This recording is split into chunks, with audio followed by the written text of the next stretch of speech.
Now at 5 and streaming on crossroadstoday.com, a collision between 3 vehicles leaves one overturned. Plus, 7 years after a Bloomington boy was killed in a hit and run, his mother holds out hope for a break in the case. And new details on the arrest of a Victoria West high school student accused of making a school shooting threat. Well, Helene will be slamming ashore in Florida. For us, we've got some beautiful weather. For them, they've got a hurricane that's going to be a major performance. We'll have all that coming up in a moment. Plus, a father accused of starving his 4-year-old to death is on trial.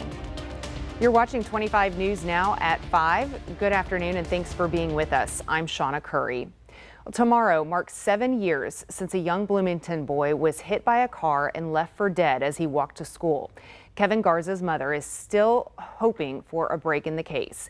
25 News Now reporter Trenton Whiting talked with her about how she's keeping her son's memory alive. The legacy of Kevin Garza, an 11-year-old killed in a hit-and-run 7 years ago today, is kept alive by his mother Darlene through a thrift store formerly known as Crossroads Closet. After a brief period of being closed, it's been renamed Kevin's Closet in his honor. I closed down before my son passed away, and he kept pushing me. When are you going to reopen Crossroads Closet? After he passed away is when, what he had kept telling me stayed in my head. And I said, you know what, it's time. The store stands for each of the values Kevin had in life. Items for sale are donations and sold at low prices or donated to charities. Even from a young age, Kevin desired to help people and even wanted to become a police officer. His fingerprint is all over the store today. He had his notebook where he had made his plans, and he wanted to end hunger. He wanted to open up a restaurant that served breakfast, lunch, and dinner 7 days a week, free. While Kevin's dreams were abruptly halted, Bloomington ISD helped another dream come true by letting Darlene stand in and receive his diploma at what would have been his high school graduation this past May. The gesture was a surprise, one that was pushed by students and faculty. It did mean a lot to me, it did, that they didn't leave him out, that they thought about him on a very, very important day. Kevin's memory is cherished by those who knew him, and his loss will impact those who loved him forever. It still hurts. It still hurts to this day. Over the years, local authorities have followed up on several leads, but the driver who killed Kevin Garza still has not been found. If you have any information that could help investigators, call the Victoria County Sheriff's Office at 361-575-0651. New details have been released in the arrest of a Victoria West high school student accused of making a school threat. Victoria County Sheriff deputies arrested 17-year-old Brennan Gray on September 12th after he allegedly threatened to shoot up the school. According to the arrest report, Gray warned classmates not to attend school the following day, insisting that he was serious, and witnesses claimed he implied he had a weapon by opening his backpack in class. Deputies couldn't find him on campus and later located him at his residence. In the arrest report, Gray told deputies that he was just joking and trying to impress his friends. Joking or not, he was charged with making a terroristic threat and booked into the Victoria County Jail. He was released later that day on bond. Now, while this incident involved a student, local law enforcement officials say social media posts by parents have contributed to recent investigations on several campuses. The Victoria County Sheriff and the Victoria County District Attorney say adults have posted unverified rumors about local school threats on a variety of social media sites, perpetuating the chaos. They're stressing the importance of parents not sharing information about a perceived threat to social media, but instead contacting law enforcement immediately. Not only does the unverified information spread quickly, causing unnecessary panic, parents can be subject to the same criminal penalties for making a false alarm or report, which is a felony. A 3-vehicle crash leaves a vehicle overturned. This happened around 2 o'clock this afternoon on North Laurent and Commercial Street. Police say 2 vehicles were stopped for a train crossing when the driver of a red vehicle tried to drive around them. The red vehicle hit the back of one vehicle, which then hit the third, and the red vehicle flipped twice, coming to rest on the hood. That driver was taken to the hospital with minor injuries and ticketed by police for failure to control speed. A Victoria man is facing an exploitation charge. 38-year-old Matthew Johnson is in the Victoria County Jail on a charge of exploitation of a child, elderly, or disabled person. He's being held in lieu of $50,000 bond. Matagorda County officials are asking for help to locate a woman wanted on a felony charge. Veronica Zapata is wanted for a repeal of her probation on a second-degree felony. If you have any information, contact the Matagorda County Sheriff's Office at 979-245-5526 or the Bay City Police Department at 979-245-8500. Brady Road in northern Victoria County will close temporarily. The area off FM 444 will close on Monday between 9 a.m. and 2 p.m. so that crews are able to repair a cross pipe. Well, we're seeing some beautiful weather here. Not going to be the case in Florida here over the next several hours overnight. Let's take a first look at our First Warn Storm Team forecast with Chief Meteorologist Mac Perez. Mac, what's going on? Well, thank you very much. You're absolutely right. The irony of it all, I mean, here we've got the storm heading on into Florida tonight. It's probably between 8 and 10 o'clock. It'll make landfall. And then here in the crossroads, we're just doing delightful. Look at that. I mean, it's gorgeous out there. You probably noticed the north wind, the dry humidity. We'll be warm in the daytimes, but the evening is going to be spectacular for the next few nights. We'll talk about that coming up in just a moment. Well, 2 black eyes and protruding bones. That's how a 4-year-old San Antonio boy looked in police body cam footage about 4 weeks before he died. The child is believed to have been starved to death at the hands of his father and stepmother. The father is now on trial. Erica Hernandez breaks down the body camera footage and why police did not remove the child from the home at the time. We do want to warn you, some of the images you're about to see are difficult to look at. I wish I could have done more. San Antonio police officer Omar Perez spending most of the day testifying in the trial of Brandon Savetta. Savetta accused of starving his son Benjamin to death back in 2021. Officer Perez told a jury they got a call asking for a welfare check on the 4-year-old. When he got there, he said while the home was clean, he noticed that Benjamin looked different than the other children. He had visible injuries, a lot of bruising on his eyes, bruising on his torso. He was skinny, being able to see his bones. When Savetta and his ex-wife Miranda Cáceres were asked about the injuries, they said Benjamin was the one causing them, and they had scheduled doctor's appointments to get them checked. He pokes his eye and he pokes his ear in. He has a behavioral, he gets up at night and he goes into the kitchen and eats. Throughout questioning, Benjamin can be seen several times asking his father for food and told to wait. During cross-examination, body camera footage from another officer was shown, and in it you can hear the officer speaking with Benjamin about his injuries. See your eyes? How did you get like that? What happened? Benjamin further tells officers that he hit his head on the floor. Officer Perez says regarding the visit, he was only told to call CPS and fill out an information report, which would lead to further investigation on a later date. Overall, Officer Perez says more could have been done. If Savera is found guilty, he faces up to life in prison. Casares was found guilty of injury to a child and sentenced to 25 years in prison. U.S. Senate Democrats are sending millions of dollars to Texas in a new round of investments to unseat Senator Ted Cruz. The Democratic Senatorial Campaign Committee announced this today.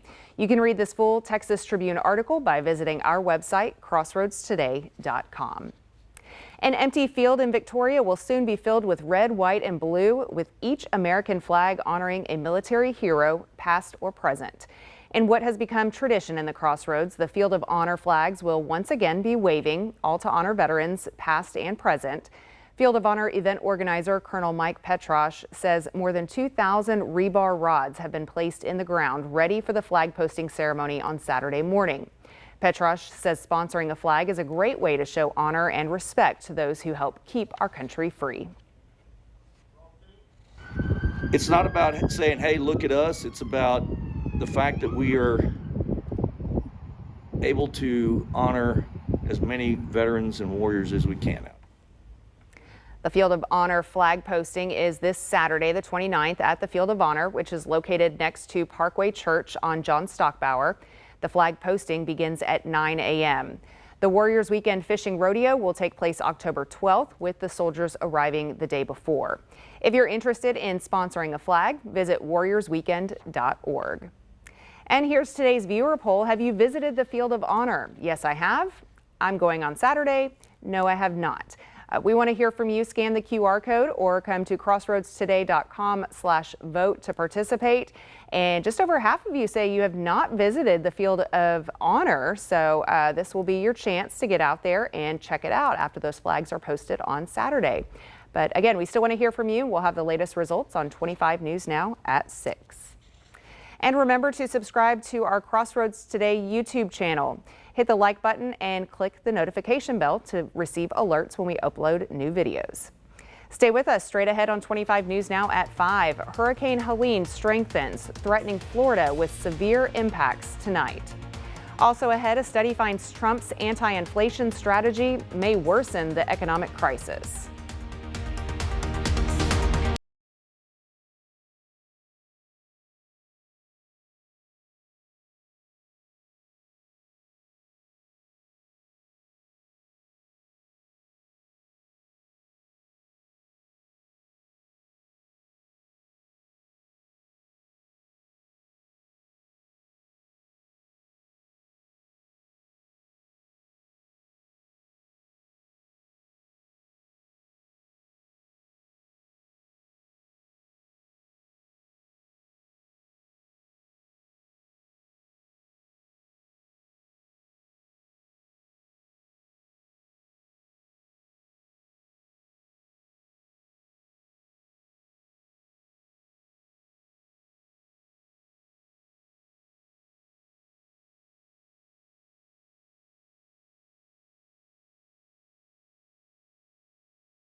Welcome back. Hurricane Helene is moving quickly through the Gulf of Mexico and has strengthened to a Category 3 storm this afternoon.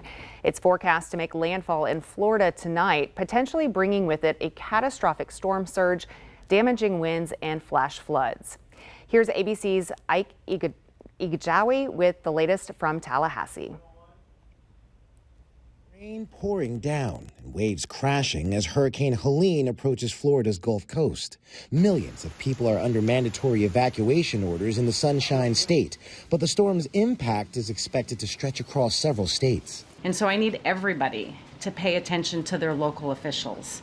They're going to have the best information on the specific risks where you are at. The eye of the massive storm seen here. Helene forecast to make landfall Thursday night. Areas along the Big Bend region of Florida could see a storm surge of up to 20 feet. Phil Prescott lives in Cedar Key. He says many residents have heeded the evacuation warnings. The fear factor is pretty significant. So the good news is more than ever, people have left. Tens of thousands of customers have already lost electricity. Crews on hand to get the power back on. Torrential rains and strong winds from Helene pummeled Naples overnight. Streets there now underwater. Similar scenes in St. Petersburg. And in Tampa, high waves from the bay crashing onto this roadway.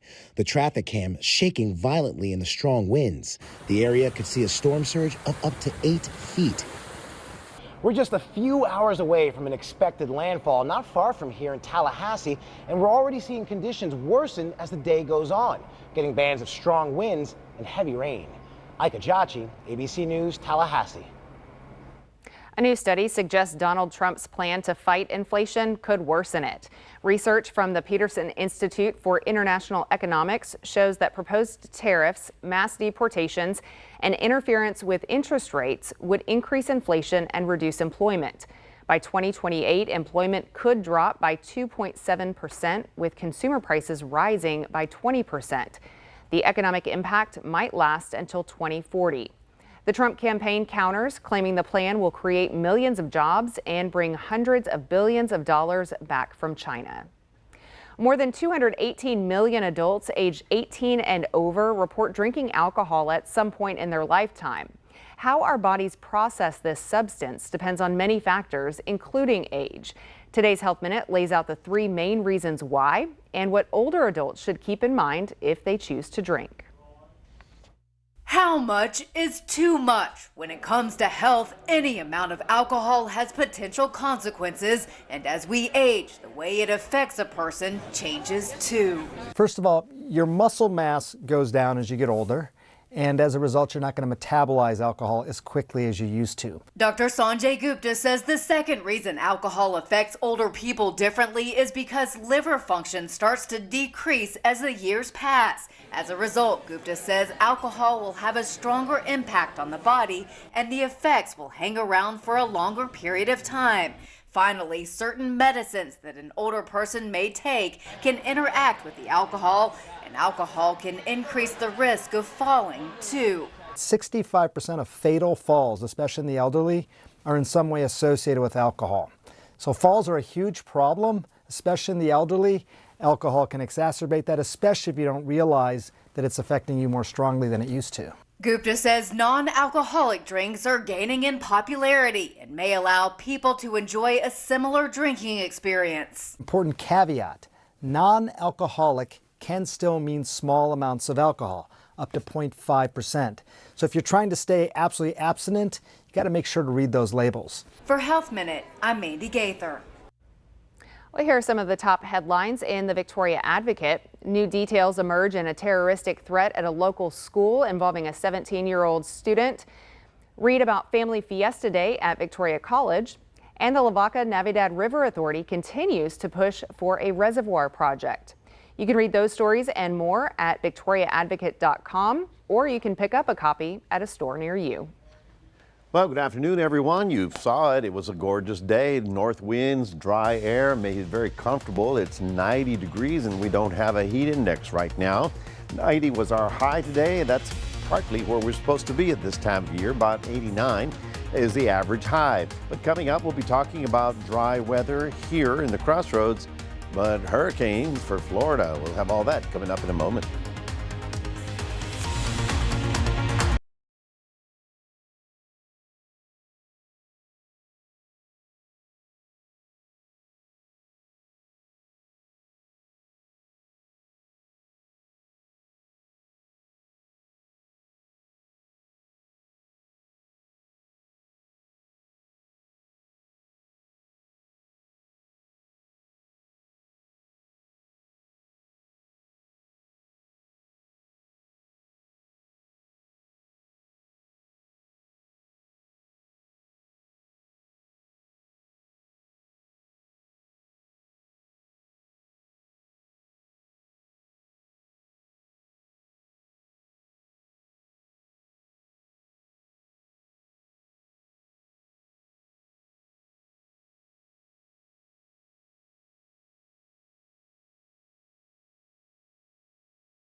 Well, it's going to be a long night in Florida. We've got several live camera pictures that are static. I mean, they're hooked to buildings or posts, and they're rolling around watching. Earlier, people were out there looking at the surf, going, that's the dumbest thing you could do. This is going to be, shall we say, a catastrophe for Florida, because the eye will make landfall somewhere about 9 to 10 o'clock tonight. And at that time, all kinds of effects are going to be affecting a very large portion of the central part of Florida. As far as we're concerned, it's just gorgeous. So it's just going to be very quiet. We're on the backside of the storm. We're getting the dry north wind. Of course, that's what I promised you. You got great weather for the weekend. Maybe a little warm in the afternoons, but with low humidity, it's fairly comfortable. So get ready for that. I mean, Doppler radar is on. Do you see anything happening in Texas? No. Our frontal system has gone all the way down to Brownsville. So all of Texas is under the influence of this high pressure. That is also keeping the storm in that area. So here it is, just very close to landfall. Show it to you in a second. 92, our forecast high for tomorrow, but with low humidity, you know, it will feel very comfortable. So everything you have planned for Friday, Saturday, Friday night football, it's going to be gorgeous. All right, so let's do Helene. Helene is right about here, and the coordinates, if you're tracking it, are 28.0 north, 84.5 west, and I hate to tell you this, it's 130 mile an hour winds right now. There you see it. It is a 4. It's a category 4 at this moment. Okay, it gets higher and lower, and every 3 hours they update. But here's the center of it. There's Tampa, and all of this section of Florida between Tampa and Apalachicola is just going to be hammered. Of course, the biggest concern, there's something else I got to tell you about. You see this yellow area right here? In 7 days, it's a bit out, but you know, there's very good belief that another hurricane is going to develop here and then go into the Gulf, following the path. We'll find out if that works out, but that is, shall we say, we're fairly confident with that because it's done 2 or 3 runs already. In the Atlantic, it's very busy. We've got a system in the Caribbean, system mid-Atlantic, and this one going out to sea. That's Isaac. We don't have to worry about that. This is what we got to worry about tonight. The storm surge along the coastal, or the, what they call it, the Great Bend of Florida, all the way down. 15 to 20 feet. That's, you know, where is it? Past Christian, Mississippi, back in '69, had a 20-foot surge that came in, wiped out half the town, and blew it out to sea. And what happens, this is what happens. The water comes in, right, goes in 20 miles, flooding everything, and then the water goes out. So how can anything withstand that? You can't, because you've got pressures going both directions. So this is the Pacific coast of Mexico, and Juan, or rather, forgot the name of this one, John, Juan, I translated.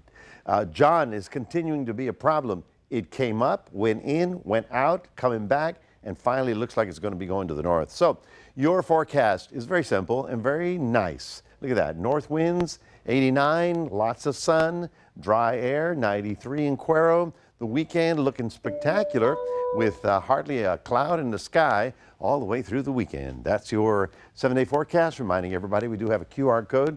Love for you to scan that, put Crossroads Today on your phone. And we'll toss it over to Shawna. All right. I wish it wasn't hitting anywhere, but definitely we'll take the sunshine over a major hurricane. So, thank you, Mac. Well, coming up next on 25 News Now at 5, we'll take a look at your stocks. Plus, a nationwide port strike could disrupt the flow of goods and impact prices nationwide.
Well, here's a look at what happened with stocks today. The Dow closed up 260 points. The S&P 500 closed up 23 points, and the NASDAQ up 108 points.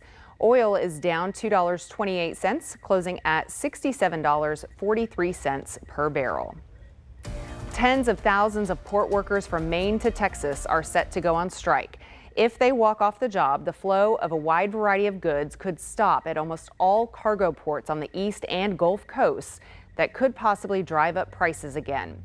The U.S. Maritime Association, which represents the major shipping lines, terminal operators, and port authorities, is on one side of the negotiating table. The other side is the International Longshoremen's Association, which represents 85,000 members. It's asking for a $5 an hour raise per year over the 6-year contract. The Maritime Association calls the union's demands unreasonable.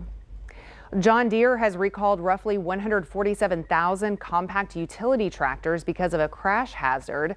The Consumer Product Safety Commission says the front bell crank in the brake linkage can fail, and that can cause the tractor to lose braking, resulting in a crash hazard. The 3 tractor model versions under recall were sold with both open and closed operator stations.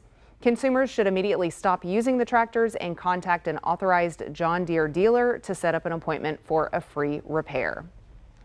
Well, stay with us. We'll have one last look at your forecast. Plus, a Michigan man is growing giant pumpkins and redefining fall traditions. But first, here's a look at what's coming up on World News Tonight, right after 25 News Now at 5. Tonight, tracking the flooding, rain, and winds from Helene. As the storm moves, we're right there along the path. Plus, the race for president, what voters are saying now. World News Tonight with David Muir is America's most watched newscast.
Pumpkin season, and one Michigan man is taking things to the next level.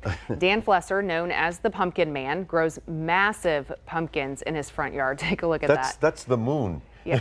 Some of his pumpkins weigh over 2,000 pounds. Oh my God. And he's been doing this since 2010, spending countless hours tending to his crop.